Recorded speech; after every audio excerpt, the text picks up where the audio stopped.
Doctor ortho Ayurvedic oil and capsule. अब दर्द भी घुटने टेकेगा।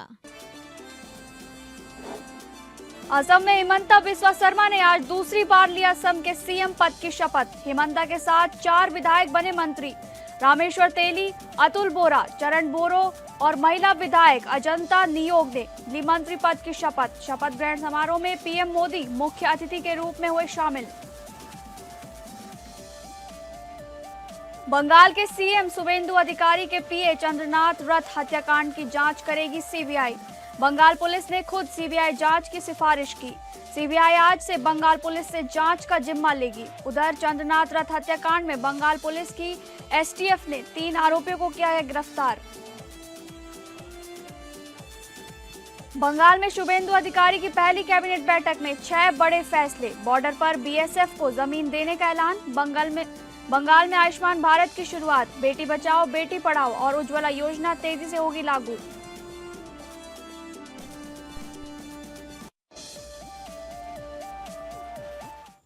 नमस्कार, मैं हूं डॉक्टर प्रसून। 5 राज्यों में नए सीएम बन गए हैं, लेकिन इन राज्यों के चुनाव के नतीजे बहुत कुछ कह रहे हैं। भारतीय राजनीति में कुछ चुनाव केवल सरकारें नहीं बदलते, बल्कि सत्ता की भाषा, विपक्ष की दिशा और भविष्य का नेतृत्व की संरचना तय करते हैं। 2026 में 5 राज्यों यानी पश्चिम बंगाल, आसाम, पुदुचेरी, तमिलनाडु और केरल के विधानसभा चुनाव ने ठीक ऐसा ही किया। बंगाल से, असम से, पुडुचेरी से बीजेपी को जो बढ़त मिली, तमिलनाडु में इसी तरह की बढ़त टीवीके का देखने को मिला, जो भारी जीत दर्ज की। और केरल में कांग्रेस गठबंधन वाली यूडीएफ की वापसी का देश की बदलती राजनीति में बड़ा संदेश है।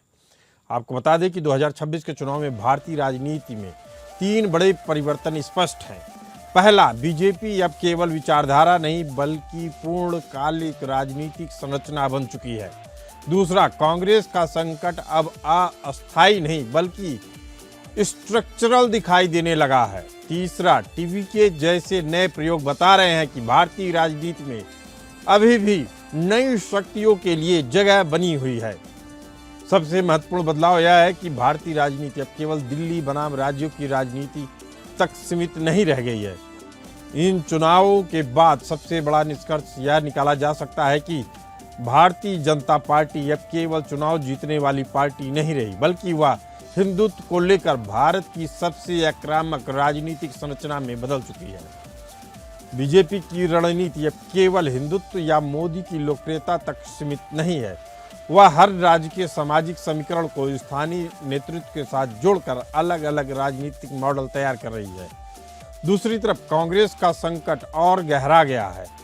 केरल में सीमित राहत के बावजूद कांग्रेस राष्ट्रीय स्तर पर राजनीतिक ऊर्जा पैदा नहीं कर पा रही है। वहीं तमिलनाडु में जोसेफ विजय की पार्टी टीवीके ने यह संकेत दिया है कि भारतीय राजनीति में एंटी एस्टेब्लिशमेंट स्पेस अभी भी मौजूद है और युवा मतदाता पारंपरिक दलों से बाहर विकल्प तलाश रहा है।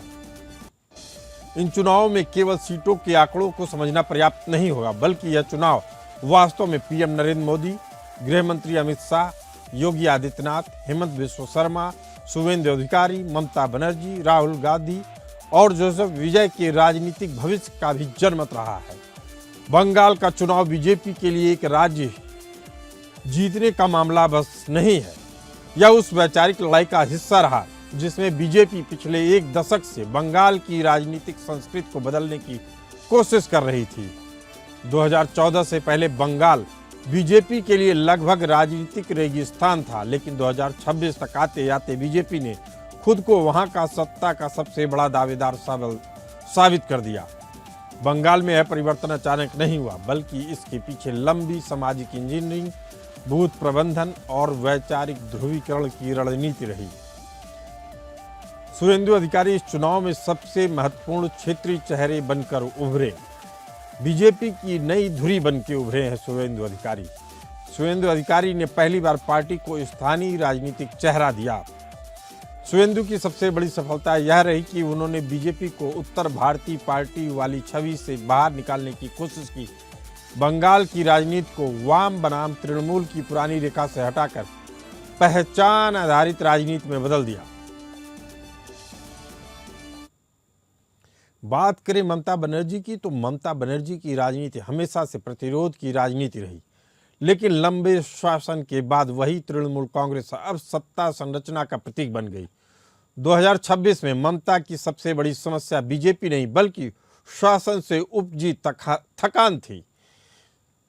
शिक्षक भर्ती घोटाला, कटमनी, स्थानीय नेताओं पर भ्रष्टाचार के आरोप और पार्टी के भीतर परिवारवादी छवि ने तृणमूल की नैतिक बढ़त को कमजोर किया।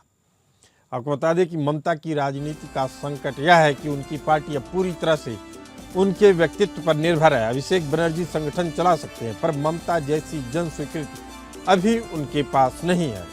नतीजों से साफ है कि बीजेपी बंगाल में स्थायी शक्ति बनती जा रही है और यह ममता युग के अंत की शुरुआत हो चुकी है। पीएम मोदी और गृह मंत्री और बीजेपी के चाणक्य माने जाने वाले अमित शाह ने इन चुनावों में फिर साबित कर दिया है कि सबसे बड़ी ताकत उसका ड्यूअल पावर स्ट्रक्चर है। मोदी की रैलियां चुनाव को राष्ट्रीय स्वर देती हैं। दूसरी ओर बीजेपी की वास्तविक चुनावी मशीन अमित शाह का संगठनात्मक मॉडल है। बंगाल और असम दोनों राज्यों में बीजेपी ने बूथ स्तर पर जिस तरह से काम किया वह कांग्रेस या क्षेत्रीय दलों के लिए आज की तारीख में लगभग असंभव दिखा। अमित शाह की राजनीति का मूल सिद्धांत यह है कि बीजेपी केवल वैचारिक पार्टी ही नहीं बल्कि चुनावी डेटा आधारित संरचना बने। बंगाल में यही मॉडल दिखा। बीजेपी ने जाति, समुदाय, लाभार्थी वर्ग, धार्मिक पहचान और स्थानीय असंतोष को माइक्रो लेवल पर मैप किया। यह कारण है कि बीजेपी अब इन राज्यों में चुनौती बन रही है जहां कभी उसका कोई आधार ही नहीं था।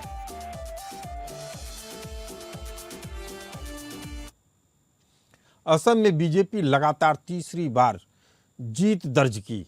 भारतीय राजनीति में एक ऐसे क्षेत्रीय शक्ति केंद्र के रूप में उदय का संकेत है।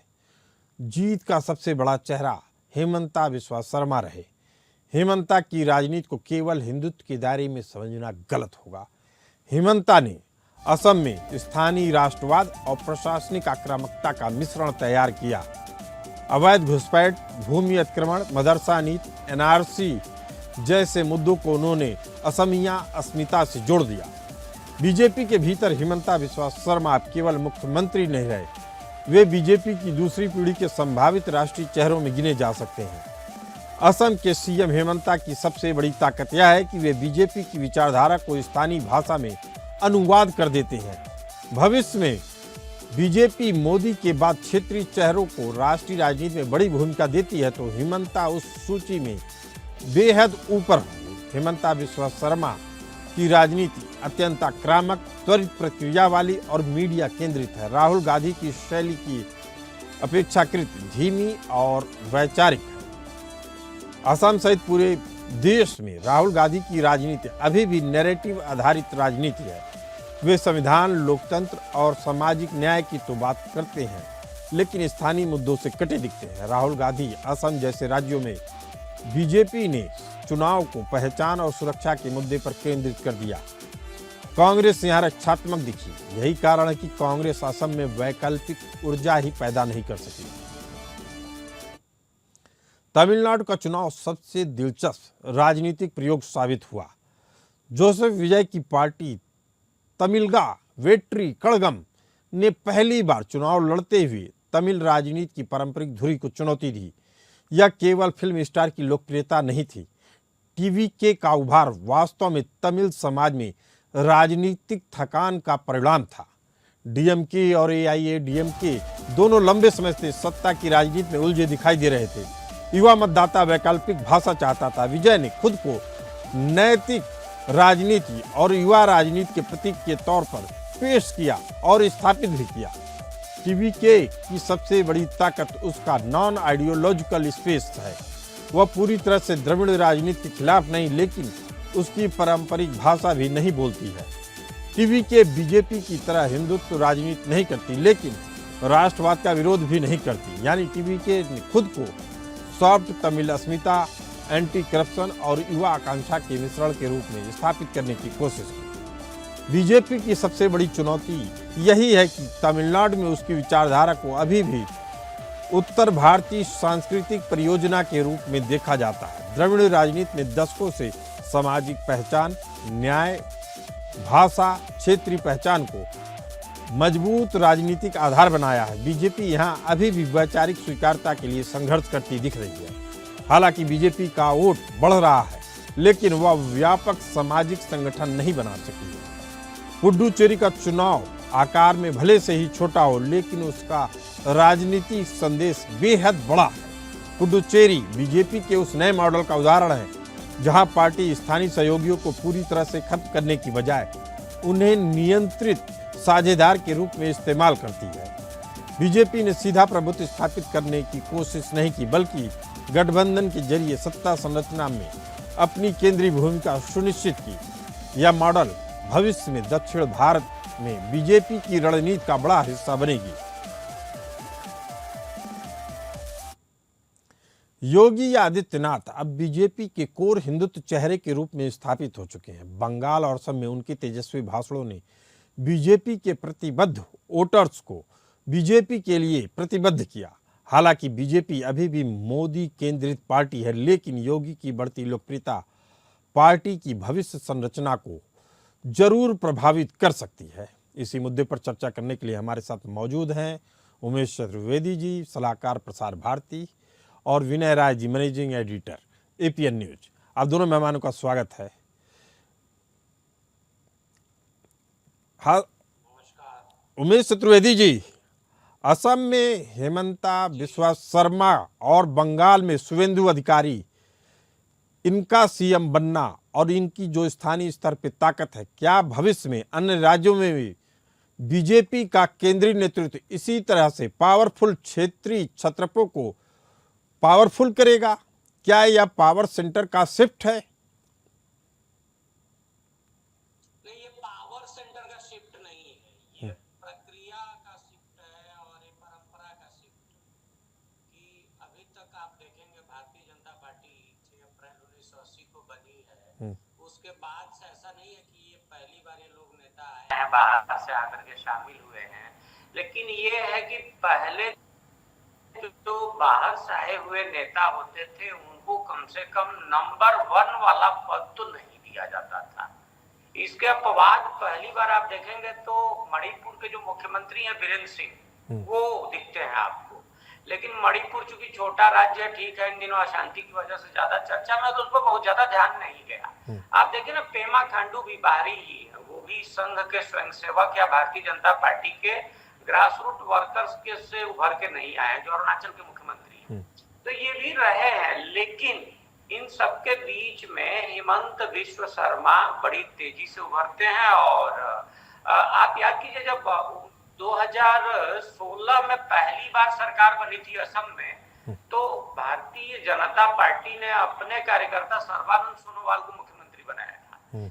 लेकिन जो इम्पैक्ट भारतीय जनता पार्टी शायद देखने की कोशिश कर रही थी वो नहीं देख पाई, तो उसने फिर हेमंत बिस्वा शर्मा को आगे किया। और आप देखिए कि पीछे से लगभग 2 चुनाव की अगुवाई में, मतलब ये दूसरा चुनाव लड़ा जा चुका है और जीता जा चुका है।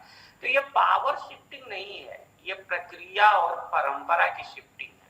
लेकिन इसका ये भी मतलब मुझे ऐसा नहीं लगता कि भविष्य में हर जगह ऐसा ही होगा, क्योंकि आप देखिए सवाल उठने लगे हैं। हालांकि आप देखिए हेमंत, जिस समय हम लोग उमेश जी, इस सवाल के पीछे केवल एक मकसद था। पूरी हो जाने दीजिए, पूरी हो जाने दीजिए। हेमंत बिस्वा शर्मा ने जो मंत्रिमंडल जो बना है 5 सदस्यीय, उसमें 2 लोग जो भारतीय जनता पार्टी के कोटे से, वो महिला हैं और दूसरे रामेश्वर तेली हैं। ये दोनों भी अभी हाल ही में भारतीय जनता पार्टी में आए, तो वही मंत्री बने। भारतीय जनता पार्टी का कोई जो ग्रास रूट वर्कर है या उससे उभर के आया है, वो नहीं बन पाया है। तो मुझे ऐसा लगता है कि भारतीय जनता पार्टी अपने ताकत, राजनीतिक ताकत को बढ़ाने के लिए, बनाए रखने के लिए स्थानीय क्षेत्रीय नेतृत्व को आगे तो कर रही है, लेकिन इसका ये मुझे नहीं लगता कि हर जगह यही फार्मूला अपनाया जाएगा। चलिए ठीक है, विनय राय जी हमारे साथ मौजूद है, मैनेजिंग एडिटर एपीएन न्यूज। विनय जी, अभी तक जो बीजेपी में माना जा रहा था कि मुख्यमंत्री किसी को भी बनाया जा सकता है, पहली चॉइस कार्यकर्ता होता है, जमीनी स्तर का कार्यकर्ता। लेकिन अब ये जो क्षेत्रीय छत्रप उभर रहे हैं, क्या ये बीजेपी की इन क्षेत्रों में मजबूरी है या बीजेपी के शीर्ष नेतृत्व की स्वाभाविक चॉइस? देखिए, कोई मजबूरी नहीं है। मैं केवल आसाम या पश्चिम बंगाल की बात नहीं करूंगा, जहां पर चलिए भारतीय जनता पार्टी को बॉर्डर स्टेट है, वहां पे चाहती है कि अपने तरीके से नए स्ट्रक्चर को खड़ा करना। जैसे सभी उमेश जी ने कहा ना कि सर्बानंद सोनोवाल पहली पसंद थे, लेकिन शायद वो परफॉर्मेंस नहीं दे पाए जो बीजेपी को उम्मीद रही होगी। लेकिन उत्तर प्रदेश में आप देखिए, डिप्टी सीएम ब्रजेश पाठक जी हैं, वो आते हैं पार्टी के अंदर, पहले कैबिनेट मंत्री बनते हैं और अगले बार की सरकार में सीधे उप मुख्यमंत्री बन जाते हैं। सम्राट चौधरी बगल में बिहार देख लीजिए। तो परिस्थितियां ऐसी बन गई है भारतीय जनता पार्टी में कि जो नई लीडरशिप है उसके हिसाब से जो परफॉर्म करेगा वो राज करेगा। लेकिन एक बात तय है कि वर्कर को इस बात का एहसास तो पार्टी करा रही है कि कभी भी किसी की भी लॉटरी लग सकती है। हो सकता है कोई पहली बार का विधायक को भी मुख्यमंत्री बन सकता है, लेकिन वर्कर को यह भी नहीं एहसास होना चाहिए कि पार्टी का व्यक्ति बैठा रह जाए और बाहर से आया व्यक्ति उसके शीर्ष पर बैठ जाए। अब उत्तर प्रदेश में ही देखिए, दो कम से कम वरिष्ठ नेता मुझे सीधे तौर पर दिखाई देते हैं, सुरेश खन्ना और सुब्रत अफसाही। लेकिन वो मंत्री हैं, ब्रजेश पाठक सीधे डिप्टी सीएम है, केशव जी चलिए कोई बात नहीं है, प्रदेश अध्यक्ष भी रहे हैं, पार्टी की विचारधारा से आते हैं। तो विचार हर जगह करना पड़े, जहां कम से कम आप कंफर्ट जोन में है वहां तो वर्कर को तरजीह देनी पड़ेगी। रहा सवाल जहां आपको प्रॉब्लम है, जहां पर आपके पास कोई इस तरह का चेहरा नहीं है, वहां आपको मजबूरी है कि लेके आना, वरना आप लड़ते रहेंगे और हर बार लड़ाई से बाहर होते रहेंगे। उससे बेहतर है कि अगर कोई लीडर ऐसा है जो आपको सपोर्ट कर सकता है, आपका चेहरा बन सकता है। अब जैसे आप हेमंता को देख लीजिए, जिस तरह के उनके एग्रेसिव भाषण हैं, कई भाजपाई कहते हैं कि इतना एग्रेसिव हम नहीं हो सकते जितना वो एग्रेसिव हो जाते हैं। तो पार्टी वालों को ही लगता है कि शायद हम कम भाजपाई है, हेमंता ज्यादा बड़े भाजपाई हो गए हैं।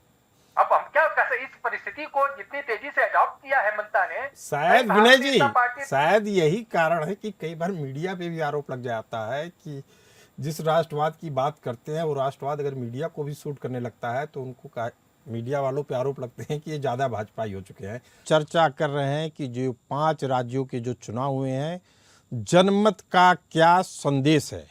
यह संदेश बेहद ही गहरा है। हमारे साथ इस पर चर्चा करने के लिए मौजूद हैं उमेश जी और विनय राय जी। उमेश जी, बंगाल असम दोनों में स्थानीय राष्ट्रवाद और प्रशासनिक आक्रामकता का सफल मॉडल बनाया है। क्या यही मॉडल दक्षिण में भी लागू हो पाएगा? अगर लागू होता तो अब तक केरल में सरकार बन जानी चाहिए थी। मुझे लगता है कि दक्षिण भारत उत्तर भारत की तुलना में कहीं अलग ढंग से सोचता है। देखिए, प्रसून जी हिंदी के बहुत बड़े संपादक हुए हैं, नवभारत टाइम्स के प्रधान संपादक रहे राजेंद्र माथुर।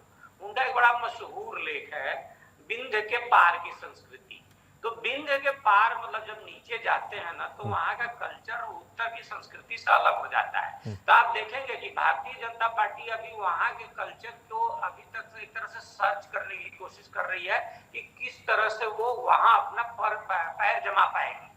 क्योंकि आप देखिए, कर्नाटक में तो पहुंच गई, लेकिन पिछली बार लग रहा था कि तेलंगाना में भी बाजी मार लेगी, लेकिन नहीं कुछ हुआ। और तमिलनाडु में जहां 2024 के लोकसभा चुनाव में करीब 12% वोट जिस भारतीय जनता पार्टी को मिला था, उसको देखिए इस बार 2.97% वोट, मतलब चौथाई से भी कम मिला है। तो निश्चित तौर पर वो उत्तर भारत की रणनीति तो वहां काम नहीं आ रही है। अब इसी तरह से देखिए कि केरल में भी 11-12% वोट पाने के बाद और कई त्रिवेंद्रम की जो मेयर की सीट पर कब्जा करने के बाद मात्र 3 विधायक जिता पाते हैं, जबकि पिछले विधानसभा चुनाव में करीब 9 ऐसी सीटें थी जहां 1000 के मामूली अंतर, अप टू 1000, मतलब 1000 तक के अंतर से ही भारतीय जनता पार्टी चुनाव हारी थी। तो उस लिहाज से इस बार उसका प्रदर्शन कम से कम 3 की बजाय तो 10 तो होना चाहिए था, तो नहीं हो रहा है। तो ये है कि वो जो उत्तर की आक्रामकता है वो दक्षिण की आक्रामकता की संस्कृति से मेल नहीं खाती है। तो कहीं ना कहीं भारतीय जनता पार्टी को, मुझे लगता है वो लगी भी होगी, कोशिश कर रही होगी, क्योंकि सनातन, आप बेहद अहम बात कर रहे हैं उमेश जी। ये सही है कि सनातन को जिस तरीके से उत्तर भारत में देखा जाता है वहाँ सनातन अलग है। वैष्णव और शैव संप्रदायों में भी जो कटुता देखी जाती है वह चुनावों में भी दिखती है, जिसके कारण से ही सनातनी 2 अलग अलग धड़ों में दिखते हैं। ये बेहद अहम बात है, बीजेपी को इस पर काम करना ही होगा। लेकिन विनय राय जी, योगी आदित्यनाथ अब बीजेपी के कोर हिंदुत्व चेहरे और जनता को खींचने वाले नेता के तौर पे स्पष्ट रूप से स्थापित हो चुके हैं। लेकिन क्या उनकी बढ़ती लोकप्रियता भविष्य में पार्टी के भीतर सत्ता के संतुलन में मोदी केंद्रित ढांचे से हटकर एक नए स्वरूप में पहुंचेंगे? देखिए प्रसून जी, पहले सवाल पे इस पे चर्चा हो रही, जिस पे उमेश जी ने रोशनी डाला, उस पर मैं बोलूं कि जहां पर आमने सामने लड़ाई होगी वहां तीसरी पार्टियां किनारे हो जाती हैं। आपने देखा प्रशांत किशोर का बिहार में क्या हाल हुआ, आज की तारीख में पश्चिम बंगाल में कांग्रेस और लेफ्ट का क्या हाल हुआ। कोई कह सकता है कि 32 साल तक लेफ्ट ने राज किया और आज की तारीख में उसकी सदस्य संख्या क्या है। सबसे बड़ी चीज है, अब जैसे तमिलनाडु में बीजेपी बेहतर करती, लेकिन जब विजय का आगमन हुआ तो सीधे तौर पर डीएमके के खिलाफ जो प्रमुख चेहरा बन गए वो विजय बन गए। केरल की भी वही स्थिति थी, वहां पर बीजेपी थर्ड पार्टनर बन गई, वहां पर सीधे जो आमने सामने लड़ाई थी उस लड़ाई से बाहर हो गई। तो जहां पर आमने सामने आप लड़ेंगे वहां पे आपको फायदा होगा। रहा सवाल चेहरे के तौर पे जो बात करना चाह रहे हैं, आप वो दौर याद करिए जब खास तौर पे कट्टर हिंदुत्व का बोलबाला था। उस समय पर उमा भारती, चिन्मयानंद जी महाराज, रामविलास वेदांती, इस तरह के चेहरे दिखाई दिया करते थे। लगता था इनके बिना भाजपा को सोचना बेमानी हो जाएगी। लेकिन आज की तारीख में आप योगी आदित्यनाथ या कट्टर हिंदुत्व का नए चेहरे के तौर पर हेमंता का आप जिक्र करते हैं। हमेशा एक व्यक्ति की सत्ता नहीं रहती, विचारधाराएं एक भले ही रहे लेकिन चेहरे बदलते रहते हैं। कौन कह सकता था कि लालकृष्ण आडवाणी के बिना बीजेपी की कल्पना की जा सकती है, लेकिन आज की तारीख में आडवाणी जी के कोई मतलब नहीं रह गया। तो आप बस ये देखिए, कभी कम से कम योगी आदित्यनाथ के पास अपनी उम्र है, अभी वो लगभग 52-53 साल के एज पर हैं और लगभग अगर 75 साल का ही पैमाना मान लें तो लगभग 22-23 साल को सक्रिय राजनीति करनी। इस दृष्टिकोण से अगर देखें तो सबसे प्रबल चेहरे हैं जिनके पास लंबा राजनीतिक कैरियर है और उनकी मान्यता पूरे देश में इस समय कट्टर हिंदुत्व के नाम पर भी और एक अच्छे प्रशासक के तौर पर भी जानी जा रही है। लेकिन राजनीतिक का जो समीकरण होता है ना, कब कब कैसे बदल जाए कोई नहीं जानता। आज आप पद पर है, आपका बोलबाला है। उमा जी जब मुख्यमंत्री थी उनका बोलबाला था, तिरंगा के मामले में वो रिजाइन करके गई, शिवराज चौहान आ गए, वो मामा बन के उभर गए, फिर उमा जी ही अपना चुनाव हार गई। तो ये नहीं कह सकते कब कौन कैसा रहेगा। जनता बड़ी समझदार है, लोकतंत्र में जनता जनार्दन में जिसका बोलबाला जब चल रहा तब तक उसको एंजॉय करिए और ईश्वर से मनाइए को समय चलता रहे, वरना जब समय बदलेगा तो फिर कब क्या करवट ले ले कोई नहीं कह सकता। विनय जी बेहद अहम बात कह रहे हैं। उमेश जी जल्दी से आपसे जवाब चाहेंगे। कह रहे हैं सत्ता ही स्थापित करती है। इसमें जोड़ना चाहूंगा जी। नहीं विनय की बात बिल्कुल सही है। एक तो आज धन्यवाद की बहुत वर्षों बाद आपने मिला दिया विनय जी, तो बहुत हमारे पुराने सहयोगी रहे हैं जी। हम लोग साथ साथ काम किया। एक चीज मैं इसमें जोड़ना चाहूंगा, विनय की बात बिल्कुल सही है। एक चीज देखेंगे कि जो नरेंद्र मोदी और अमित शाह की भारतीय जनता पार्टी का जब से उभार होता है तो आप देखेंगे कि बड़े बड़े नामों को लेकर के जो राज्यों में इनके पास नेतृत्व बहुत बड़ा बड़ा रहा है, चुनाव नहीं हो रहा है। योगी आदित्यनाथ संभवतः पहले व्यक्ति हैं इस परंपरा में जिसको लेकर के भारतीय जनता पार्टी के अध्यक्ष नितिन नवीन ने अपने हालिया इंटरव्यू में कहा कि अगला चुनाव उन्हीं के अगुवाई में लड़ा जाएगा। तो मुझे ऐसा लगता है कि अब भारतीय जनता पार्टी भी अपनी पावर शिफ्टिंग के लिए, क्योंकि आप जानते हैं विनय बार बोल रहे हैं कि वक्त सबका एक बराबर नहीं होता है, तो वक्त बीतता है तो पावर शिफ्टिंग के लिए आपको उत्तराधिकारी, समझदार पार्टी तो वही होती है कि अपने उत्तराधिकारी की ओर देखती है और उसके लिए काम करती है और उसको बढ़ाने की कोशिश करती है। मुझे ऐसा फील हो रहा है, ऐसा लगता है कि योगी आदित्यनाथ जी की उम्र अभी कम है, एक नेतृत्व आक्रामक नेतृत्व के रूप में उभर ही चुके हैं। उनकी राज्यों में देखते हैं कि प्रधानमंत्री और अमित शाह के बाद सबसे ज्यादा मांग होती है प्रचार के लिए। तो मुझे लग रहा है कि जिस तरह से उनके नाम को नितिन नवीन ने आगे किया, लेकिन सत्ता एक अहम भूमिका निभाती है किसी को भी स्थापित करने में। इन चुनावों ने इतना तो साबित कर दिया है कि बंगाल में शुभेंदु अधिकारी, असम में हिमंता बिस्वा शर्मा, उत्तर प्रदेश में योगी आदित्यनाथ, तमिलनाडु की बात करें तो जोसेफ विजय जैसे चेहरे आने वाले दशक में राष्ट्रीय राजनीति के शक्ति संतुलन को अवश्य प्रभावित करेंगे। और यही इन चुनावों का सबसे बड़ा संदेश है। ये देश के नए नायक साबित होंगे। आप दोनों खास चर्चा में आप दोनों का बहुत बहुत धन्यवाद। फिलहाल इस चर्चा में इतना ही, हमें दीजिए इजाजत। नमस्कार।